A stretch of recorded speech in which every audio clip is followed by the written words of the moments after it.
Well, what do you know, folks? We're late.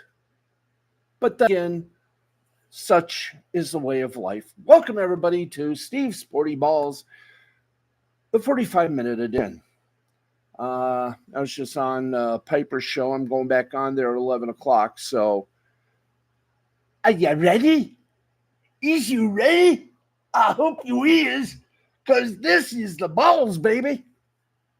That's right. We're going all ballsy here on this broadcast. Yep, got my little cat Uno up here. The real deal's coming in March 21st, so let's just get this thing going. Oh, yeah. Let me see if the chat is working, because we had a little technical burp at the top of the hour. Speaking of burp. Okay. Speaking of boip, diddy boip, boip, boip, boip. Okay, let's I know I got to answer somebody, but unfortunately, I'm doing this, and I'm going to bounce back to Piper's little show, or Piper's big show. I got the little dinky show. How you doing, everybody?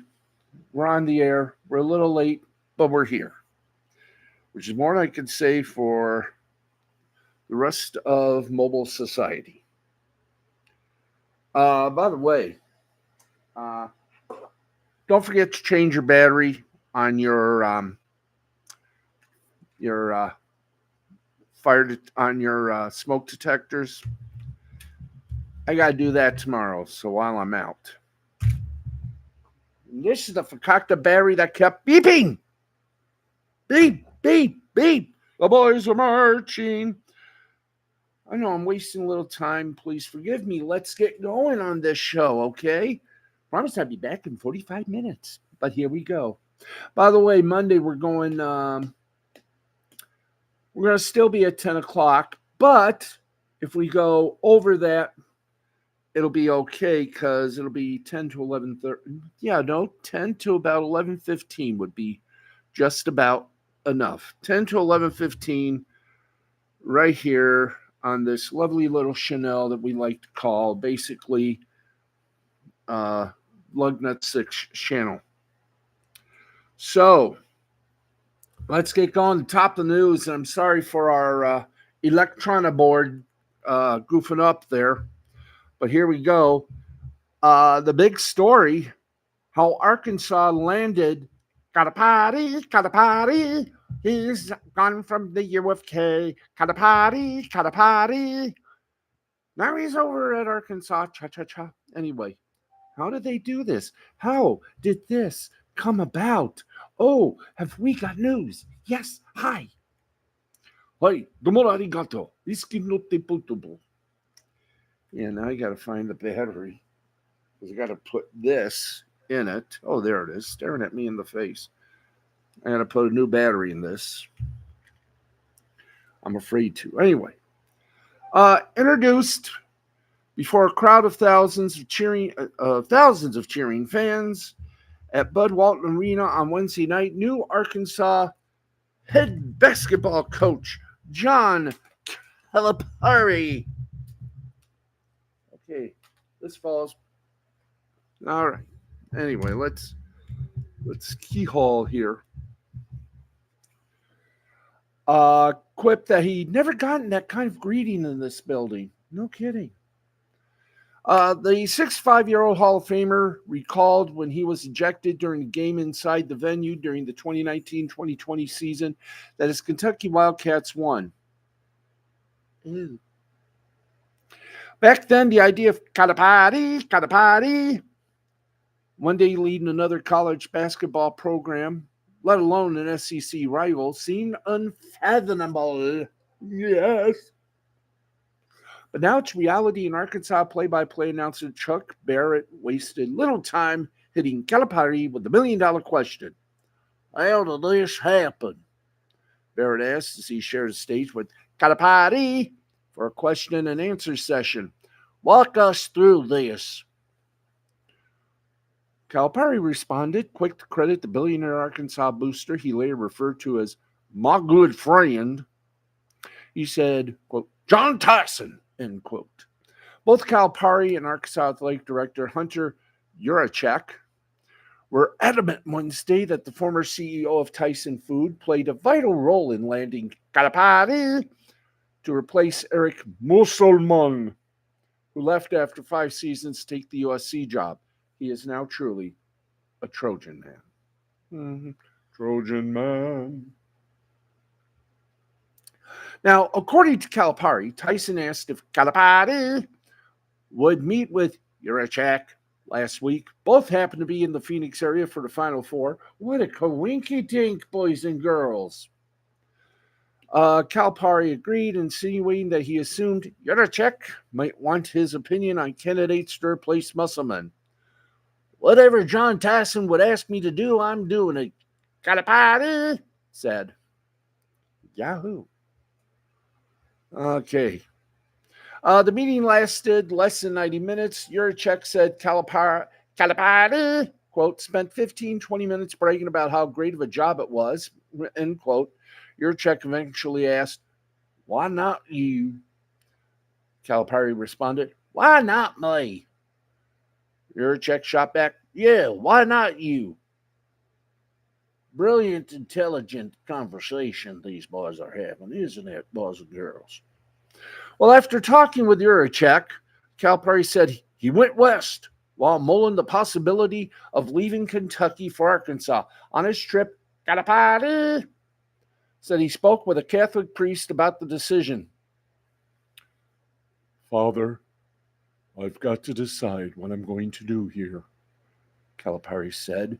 One is Arkansas, the other one is Kentucky. With the red pill, you will get knowledge. With the blue pill, you will get a large wiener.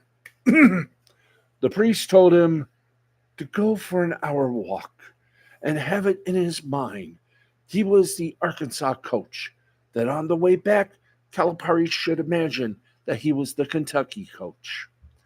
Afterwards, Calipari should imagine him with a beautiful blonde chick. Oh, sorry. I'll be honest. When I thought about coming here and building this program and making it something special, it got me excited. Calipari said he planned to keep his talks with Arkansas under wraps until after Monday night's national title game. But word broke Sunday that a deal was in the works. How shocking could that be, boys and girls?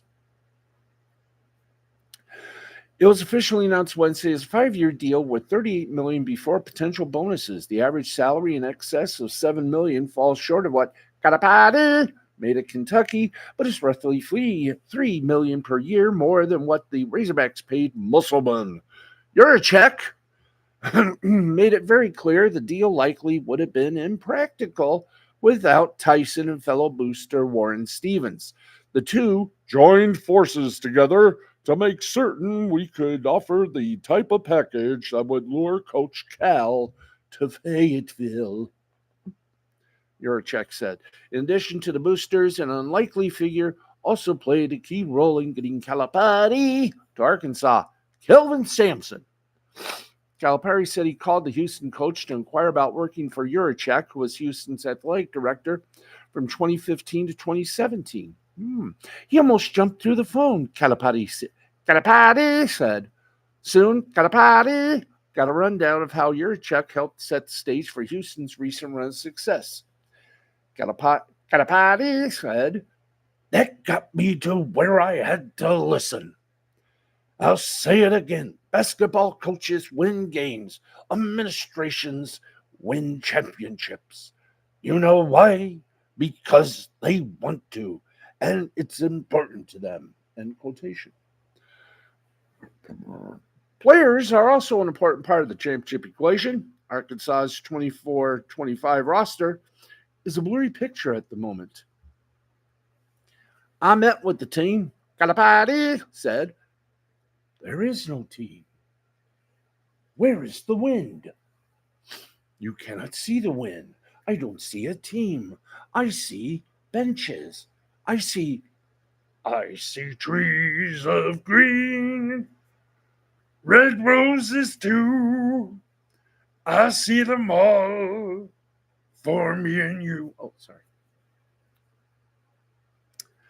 Uh, Coming off a first round NC2A tournament loss with a freshman laden Kentucky team that fell against number 14 seed Oakland. And we're not talking the A's, folks. Okay. Calipari said, "You're going to have freshmen. They better be physically tough." He also stressed the need for patience as the Arkansas roster comes together. It may take a little longer because they are kids that put their name in the NBA draft that are going to go through some of that process. Which means, do you wait for that kid or do you go take somebody that's not quite as good? You're going to be juggling balls. That's what we do now. We juggle balls. Hopefully, they're sporty balls. Anyway, so congratulations. And on that classical notation, we got some big news here that we're going to share with you. But unfortunately, it's on video. We can't do that on video. So if you don't mind, boys. Yes, apparently, breaking news. Freshman point guard Isaiah Collier has declared for the NBA draft. Anyway, okay. That was fun, Geach. Okay, let's get going here. More problems in the NFL with the Kansas City Chiefs. You know how we know? We're about to tell you. So here we go. We got to serious up here for a moment. Yes, we must be maturely serious. So here, yes. An arrest warrant has been issued for Kansas City Chiefs receiver Rashid Rice following his recent involvement in a six-vehicle crash involving two speeding sports cars, per the Dallas police via WFAA television. The 23-year-old Rice faces 8 charges in the case, 6 counts of collision involving bodily injury, 1 count of collision involving serious bodily injury, and a count of aggravated assault, according to the arrest warrant via WFAA, of course. Late last month, Rice was driving a Lamborghini alongside a Chevrolet Corvette. Both cars lost control, causing a multi-accident on the Dallas highway, according to Dallas police. Dallas police spokeswoman Kristen Lohman said the Lamborghini went onto the shoulder and hit the center median wall, causing a chain reaction collision involving 4 other vehicles.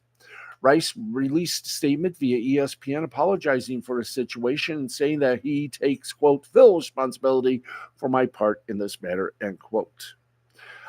Today I met with Dallas PD investigators regarding Saturday's accident.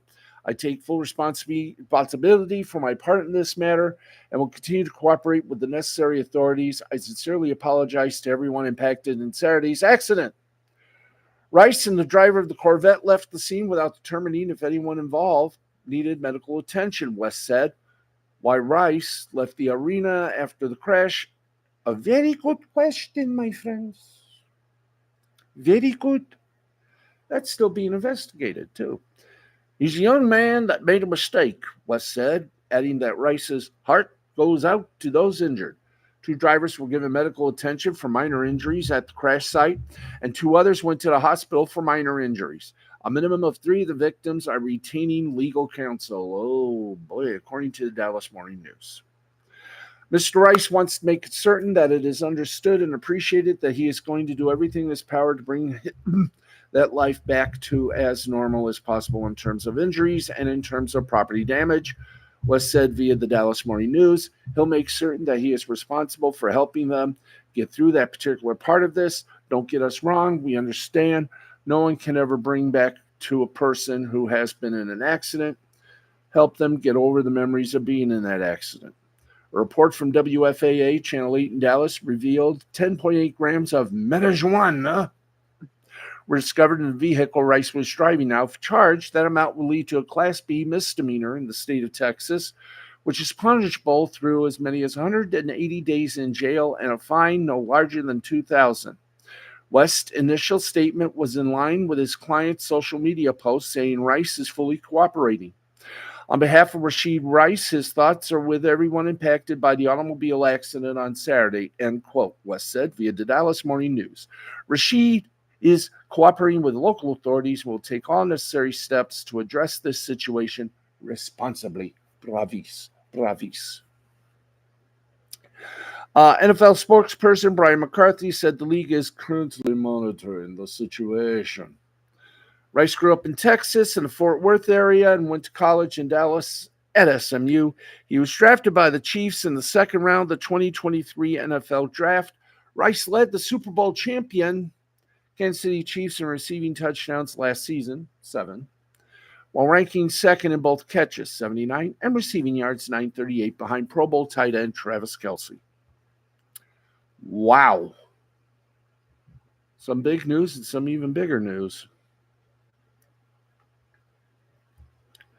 Okay, let's keep it going here. Here's your Masters weather, by the way. This is the one time we'll be mentioning the Masters. We're not going to try to masturbate you.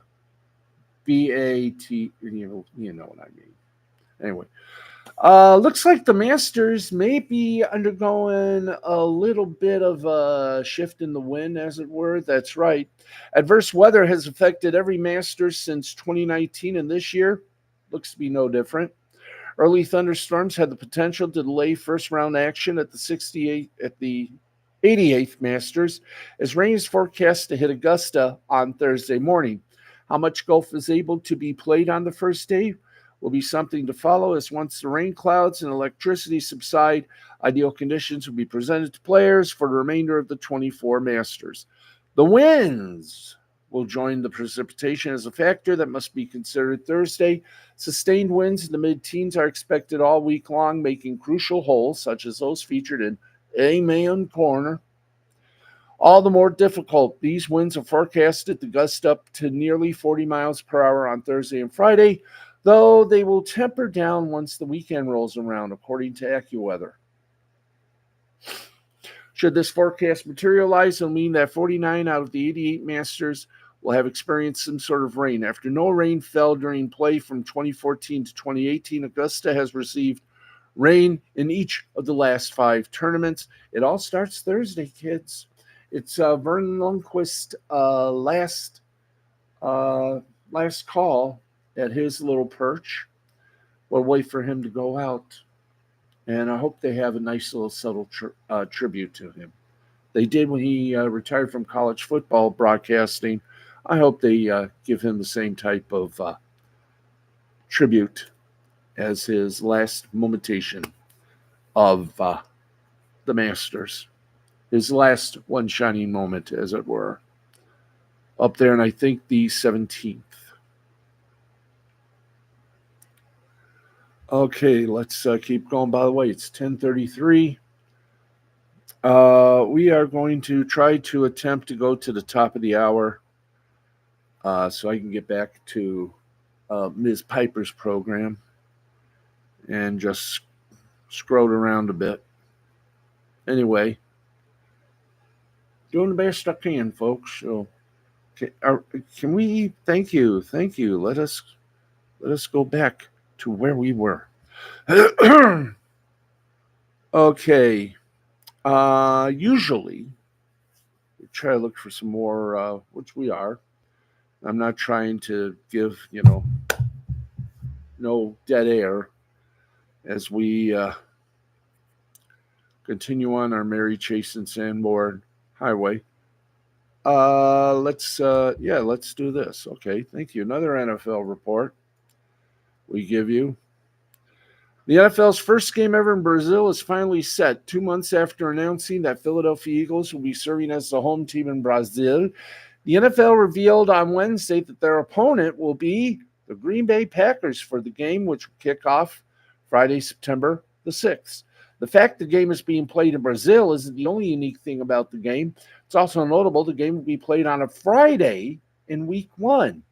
The reason that's notable is because the game will mark the first time in 54 years that the NFL has scheduled a Friday matchup during the opening week of the season. The last time it happened came in 1970 when the Rams beat the Cardinals 34-13 in a game that was played on a Friday night in Los Angeles.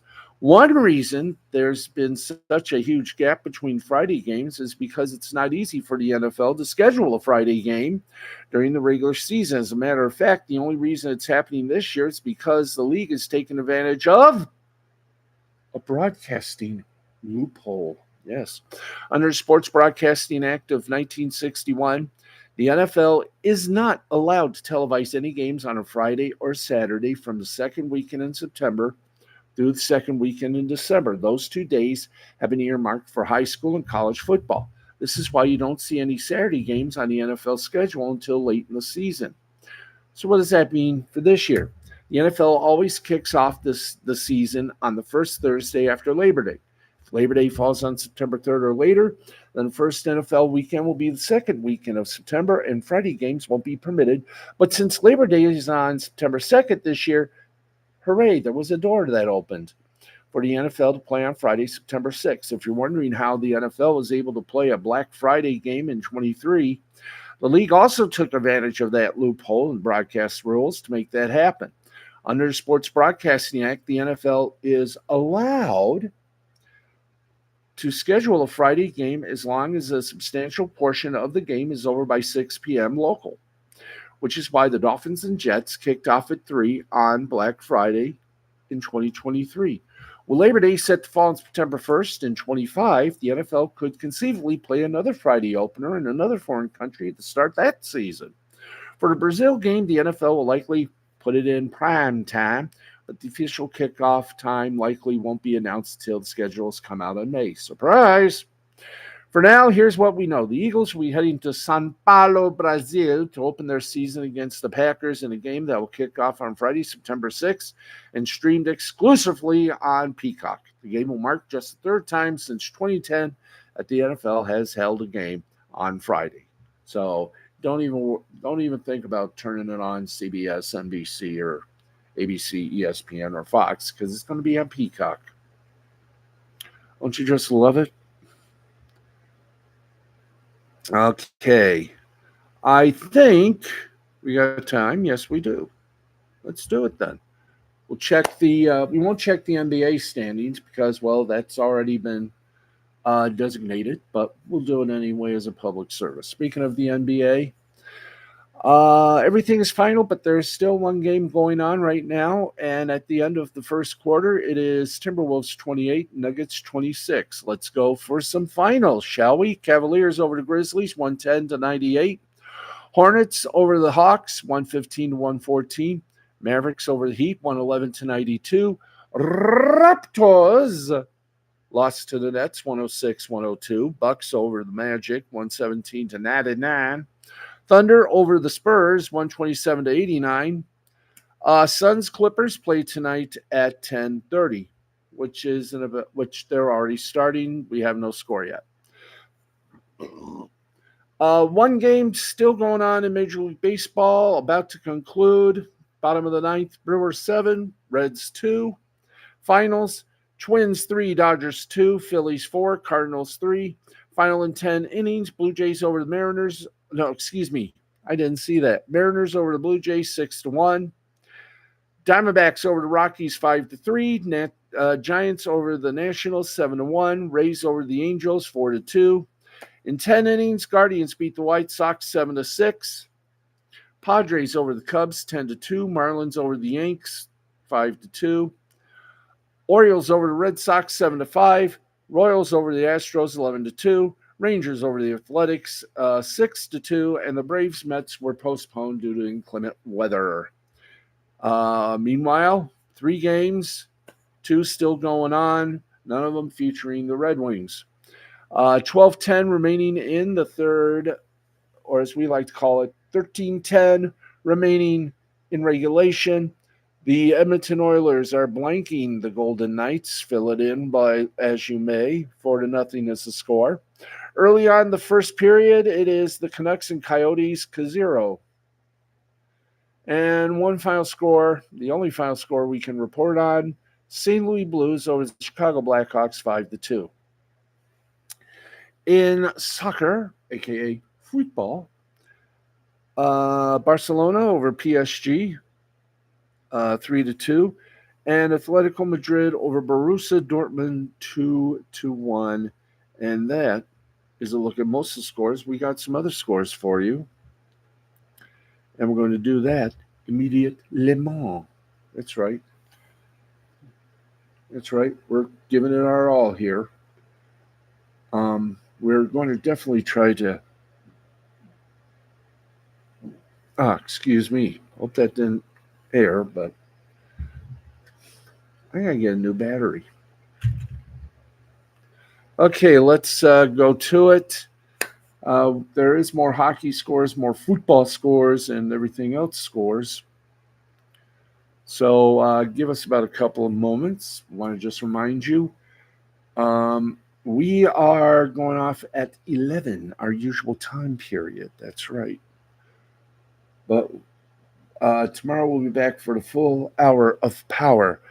In Champions League, oh, we've already did the Champions League. Okay. Let's see if we got any other divisionals to bark home about. And yes, we will check the minor leagues as well. CONCACAF Champions Cup, Pachuca over Club Sport Hirando 2-1. Monterrey and Inter Miami are scoreless. Yeah, are scoreless in the first half, I do believe. Let's check the score. Yeah, in the first half. So they still got a lot of time to try and get a score. Anyway. Let's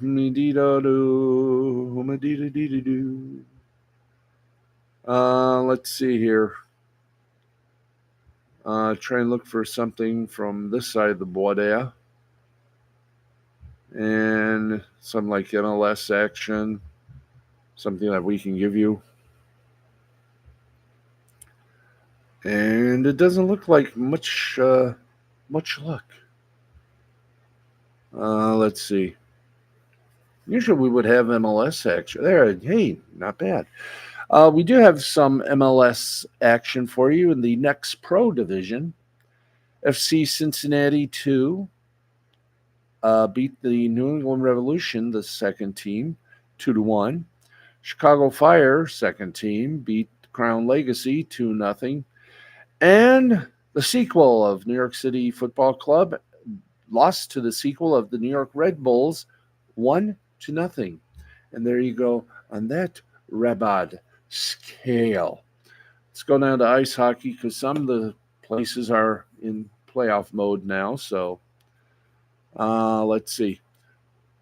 Yep, we gave Edmonton 4, Vegas 1, and is still in period number 1. By the way, that is in period number 3. Period number 1, Vancouver and Arizona still scoreless. Okay, let us give you no Canadian hockey action. Let's give you now the AHL. Right now in the second period, it is San Diego over Bakersfield 3-1. Coachella and Ontario just started. They're in Goose Egg City. And at the break, it's San Jose and Henderson at 1-1. And in overtime, the Toronto Marlies dropped one to the Belleville Senators by a score of 3-2. Interesting though they may be. Okay, let's go back to that, shall we? Thank you. Okay. We're going to make it. We're going to make it, kids. We're going to make it. We're at the midway point, as I like to call it. 29 minutes we've been on the air. We're going to try to hit the 11 o'clock, and I will get over to the F-It show with that lovely woman by the name of Piper. Okay, let's hit the b-ball tournament, shall we? And we've done the little Ignos here, so let's see if we got... And of course, we got some baseball for you. Let's see here. There's a lot we can do. There's a lot we can't do. Okay, so I guess we've done the basketball because there's a lot going on. However, kiddies, We are about 5 seconds. 4, 3, 2, 1. We're at the half. We got 15 minutes before we say our good nights to you. We're back to a full hour tomorrow. And don't forget, 10 o'clock to 11:15 starting Monday. Is that going to be fun or what? Anyway, where are we go? Oh, yes. MILB, Major Independent League Baseball. So if you would excuse me, kind folks, if I do a little doot, doot, doot. Thank you. Boop. Let's give you all the scores we can in the time that we are allotted, which is about 15 minutes. And we're going to do it too. We've got 15 minutes left of the show, so why not end with some baseball? Yep. And with minor league baseball, let's go all scores because things should be ready, willing, and able. So, stretch the leg out and get with the program. Ain't that right? Ain't that right, little friend? One of Uno's stand-ins. Anyway, here are the scores. Whoa, hi there. And let's get to it. Let's get you the scores from the games that are still underway. In the middle of the ninth, which means there's the bottom of the ninth coming up. It's Iowa over St. Paul, 4-1. Bottom of the seventh, Sugar Land over Albuquerque, 13-5. Bottom of the seventh, Tacoma over Reno, 3-1. Bottom of the third, Salt Lake City and Vegas are scoreless. Final in 10 innings. Louisville over Columbus, 3-2, 3-11-0 for Louisville, 2-8-1 for Columbus. Santillan got the win for Louisville. He's 1-0. Ilman is still winless, going 0-2 for Columbus. Jacksonville over Charlotte, 2-1, 2-9-2 for Jacksonville, 1-7-1 for Charlotte. Tyler got the win for Jacksonville. He's 1-0. Ramsey got the loss for Charlotte. He's 0-1. And Arias got the first save for Jacksonville. Omaha over Gwinnett, 7-2, 7-10-0 for Omaha, 2-9-1 for Gwinnett. Hoffman gets the win for Omaha. He's even money at 1-1. Smith Shower is winless, dropping his first game. He's 0-1. Sacramento over El Paso, 7-3, 7-7-0 for Sacramento, 3-6-2 for El Paso. Sanchez, the winner for Sacramento. He's 1-0. Cops was not filmed on location with the men and women of law enforcement because he dropped his game. He dropped one for El Paso. He's 0-1. And Blevins gets his second save for Sacramento. More final scores. Round Rock over Oklahoma City, 7-6, 7-10-0 for Round Rock, 6-9-0 for Oklahoma City. Timoko gets a win for Round Rock. He's 1-0. Fairstein gets lost. He's 0-1. In the makeup of the April 9th game, Round Rock defeated Oklahoma City. They played a double dip. 6-1 the final score. Round Rock swept it. Pruitt gets the win for Round Rock. He's 1-1. Knack lost his knack. He dropped 0-1. In Buffalo, Buffalo won thanks to Rochester missing an extra point. Final score 12-11, 12-13-2 for Buffalo, 11-12-0 for Rochester. Quinones gets the win. He's 2-0 for Buffalo. Kate, if you prefer, gets the loss. He's 1-1. And Pop goes the win. He gets his first save. Indianapolis beat Toledo 4-3, 4-10-3 for Indy, 3-2-0 for Toledo. Flowers bloomed for Indianapolis, 1-0 is his record. Wingenter got the loss. He's 1-2. And Franzua gets his second save for Indy. Syracuse over Worcester, 3-4-2 for Syracuse, 2-5-0 for Worcester. Scott gets the win for Syracuse. He's 1-0. Uasua gets the loss. He's 0-1 for Worcester. And Hartwig gets the first save for Syracuse. Scranton Wilkes-Barre defeated Norfolk 7-3, 7-9-1 for Scranton Wilkes-Barre, 3-6-1 for Norfolk. Underwood Jr.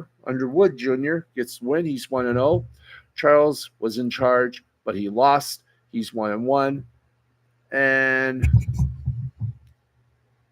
Mananicio gets his first save. Lehigh Valley bombed the Durham Bulls 3-2, 3-8-0 for Lehigh Valley, 2-5-0 for Durham. Buchanan gets the win. He's 1-1 for Lehigh Valley. Montgomery suffers his third loss for the Durham Bulls. And Ruiz for Lehigh Valley gets the save. Nashville and Memphis were postponed due to rain. And I'm on the edge. There we go. Due to rain, I'm on the edge. Ain't that fun? Yes, it be. It is.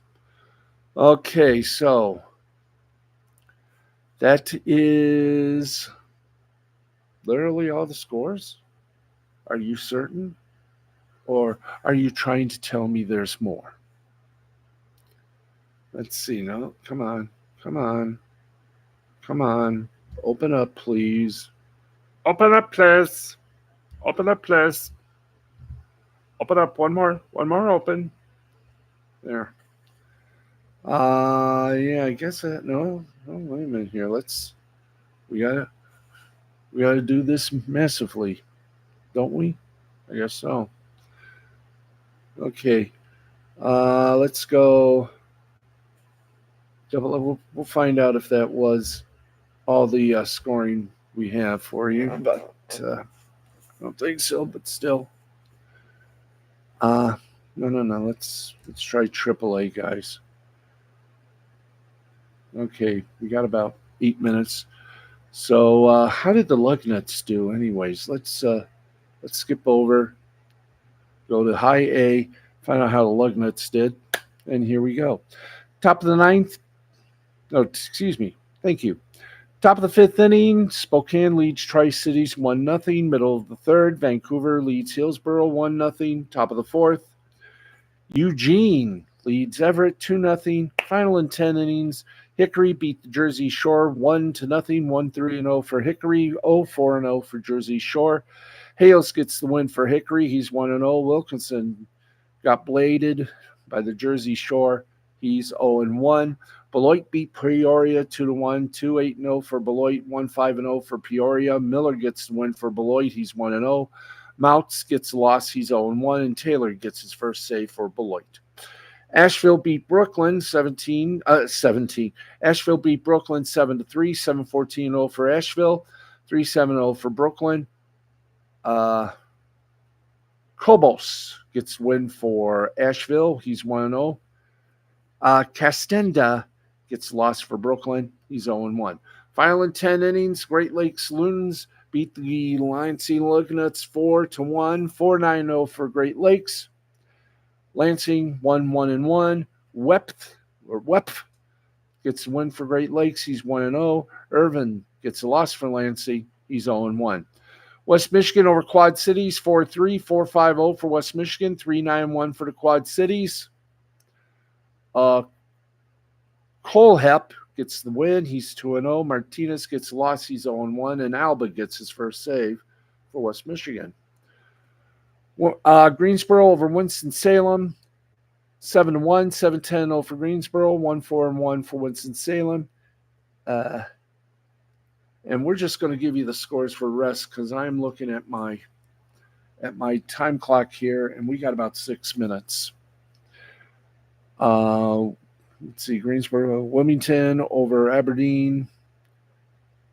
Yeah, we got to do it this. Yeah. Wilmington over Aberdeen, 6-2, 6-9-0 for Wilmington, 2-6-4 for Aberdeen. Wisconsin beats South Bend by a score of 14-8, 14-13-2 for Wisconsin, 8-13-2 for South Bend. Bowling Green over Greenville, 5-1, 5-6-1 for Bowling Green, 1-3-2 for Greenville. Cedar Rapids beat Dayton 11-2, 11-14-1 for Cedar Rapids, 2-8-2 for Dayton.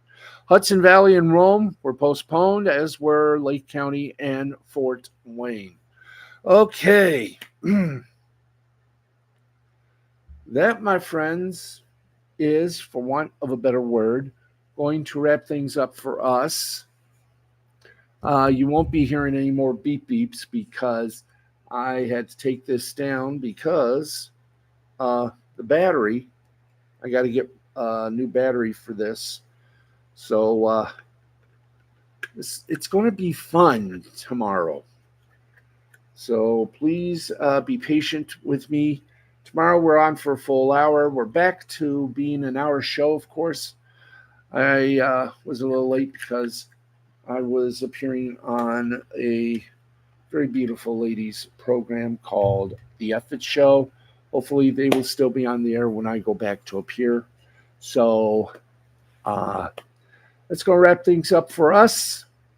I am Steve the Baxman Baxley. We will be back tomorrow full of vim, full of vigor, and full of the juices that make us all say, hi there.